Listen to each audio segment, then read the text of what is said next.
کہ جس کو اللہ نے نازل کر دیا ہے کتاب میں سے، یعنی کہ اس سے مراد سیاق و سباق طے کر رہا ہے. حالانکہ اس میں لکھا ہوا ہے کہ اللہ کے رسول علیہ الصلوۃ والسلام کی تعریف کو، لیکن سیاق کس بات کو طے کر رہا ہے؟ سیاق اس بات کو طے کر رہا ہے کہ جو یہود نے یہ بات چھپا لی تھی، حلال اور حرام کا مسئلہ کیوں پیدا ہوا ہے. قرآن میں ہے کان الناس امۃ واحدہ، کہ لوگ ایک ہی تھے، لیکن بعد میں پھر اختلافات ہوئے ہیں. یہ جو معاملہ ہے یہود نے کیا ہے، کچھ چیزیں حلال کر دی، کچھ حرام کر دی. تو یہ جو معاملہ ہوا ہے وہ یشترون بھی، اس کی وجہ پہلے ذکر کی. اس کی وجہ یہ ہے کہ وہ دنیاوی لالچ تھا. وہ دنیاوی لالچ تھا کہ کسی نے پیسے دے دیے، اسی کے مطابق وہ فیصلہ کر دیا. اب جیسے کہ دوسرے طبقے کے اندر بھی، مذہب کے اندر بھی کچھ رشی ہیں، منی ہیں، وہ لوگ سب جانتے ہیں کیونکہ وہ لوگ کتاب پڑھے ہوئے ہیں، ان میں ساری باتیں، لیکن اس کے باوجود بھی وہ چلتے اس کے اکارڈنگ ہے جس کو ماحول اور معاشرہ چاہتا ہے. چلتے اس کے اکارڈنگ ہے جو ماحول معاشرہ طے کرتا ہے.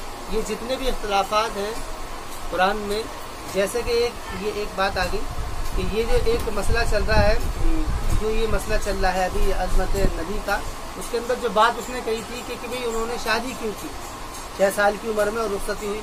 اسی کو اگر دیکھا جائے تو ان کتابوں میں بھی لکھا ہوا ہے ان کی کہ وہی 6 سال کی عمر تھی. اس کی سیتا نام ہے، سیتا کی، اس کی بھی. لیکن وہ چیزیں ان کی کتابوں میں بھی ہیں، وہ ساری چیزیں ہیں. وہ اصل میں ایسا کیوں ہوا تھا؟ کیونکہ ہم جس دور میں جی رہے ہیں یہ دور بالکل ایک دم الگ ہے. اس دور میں ہم پہلے دور میں یہ ہوتا تھا کہ بچہ بالغ ہوتے ہی ماں باپ سے الگ ہو جاتا تھا، لیکن اب تو بڑھاپے تک ماں باپ کے ساتھ رہتا ہے. پہلے دور میں یہ تھا کہ عورت کے اوپر کوئی ذمہ داری نہیں تھی. اب تو یہ ہے کہ بچوں کو بھی پالنا ہے، اور ملتے بھی ہیں کتابوں میں سے کہ دودھ پلانے کے لیے بھی دودھ بھیجا کرتے تھے. وہ ماحول الگ تھا، یہ دور بالکل الگ ہے. اس دور سے اگر سمجھیں گے تو بڑا مشکل ہو جائے گا. اور یہ ہر کسی کے ساتھ میں تھا، ہر ایک اس طریقے سے کیا کرتا تھا. وہاں پر وہ چیز جو کہ رواج میں تھی. تو قرآن کریم نے یہ بات کہی ہے کہ ان لوگوں نے کیا کیا تھا، جس کو ماحول اور معاشرہ چاہ رہا تھا اسی کے مطابق وہ فیصلہ دیا کرتے تھے. ان کا مقصد ہوتا تھا وہ یشترون بھی ثمنا قلیلا، کہ وہ اس سے کیا ہے تھوڑی قیمت خریدا کرتے تھے. اولئک، تو فرما رہے ہیں کہ یہ جو خریدتے، اشترا کی بھی توضیح پہلے آ گئی تھی کہ اشترا کا لفظ اس لیے کہا گیا ہے کیونکہ جب انسان کوئی چیز خریدتا ہے تو جو چیز خریدی جاتی ہے وہ چیز اس کے نزدیک اہم ہوتی ہے، جس سے وہ خریدتا ہے وہ اہم نہیں ہوتا. مثلا ایک آدمی کو ضرورت ہے کھانے کی اور اس کے جیب میں پڑے ہوئے ہیں 50,000 روپے، تو اس کی اب بھوک میں اس کو 50,000 کی اہمیت نہیں ہے، کھانے کی اہمیت ہے. اب وہ کھانا اگر اس کو 50,000 کا ہی ملے گا اسے بھی خرید لے گا. اس کو 50,000 اس کو نہیں چاہیے، اسے چاہیے کھانا. تو اس لیے فرما رہے کہ ان لوگوں نے کیا ہے ہدایت کے بدلے میں گمراہی کو خریدا ہے، یعنی کہ گویا کہ ان کی نظروں میں ہدایت کی کوئی ویلو نہیں ہے. تو فرما رہے اولئک ما یأکلون فی بطونہم، کہ یہ جو کما رہے ہیں اور اس کمائی سے جو کھا رہے ہیں یہ اپنے پیٹ میں نہیں کھا رہے ہیں سوائے ہاتھ سے. ولا یکلمہم اللہ یوم القیامہ، اور اللہ تعالیٰ ان سے قیامت کے دن بات نہیں کرے گا. ولا یزکیہم، یہ تکلیم کلام اس لیے کہا گیا ہے کیونکہ یہود کو ایک فضیلت حاصل تھی کہ وہ اللہ سے بات کیا کرتے تھے. یہود کے اندر بھائی نبی جو آتے تھے انہی میں آئے ہیں. موسیٰ علیہ السلام نے دوسرے میں اللہ سے بات کرتے تھے.